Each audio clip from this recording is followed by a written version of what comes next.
Hi everyone, this is Malika, author of How the Best Invest, and today I wanted to talk to you about the difference between fiscal policy and monetary policy.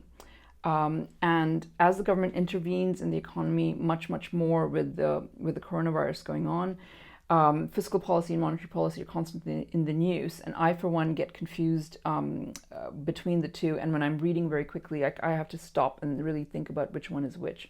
So I've developed a mental model in my head, which helps me just digest information faster and read faster. So let's take fiscal policy first. Fiscal comes from the Latin word fiscus, which was the personal chest of the Roman emperors. So fiscus comes from purse or basket. And if you can imagine a Roman emperor filling the basket, his personal chest, with taxes from the population. So fiscal policy basically deals with taxes and budget and spending, the spending budget, and taking taxes back from the economy. And that's what fiscal policy is. Let's take the second term, monetary policy.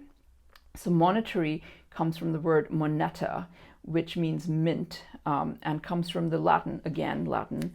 The temple of the Juno of Moneta was where the Romans first had their first mint and created coins.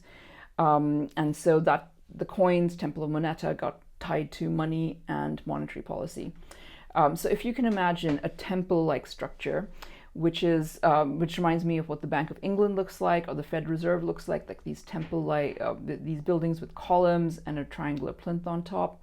And remember that they control the circulation of money in the economy through interest rates and other policies. And so in order to remember monetary policy, if you can remember the Temple of Moneta, temple-like structure, and in order to remember fiscal policy, remember the purse, and the emperor putting money into his purse, which is taxes.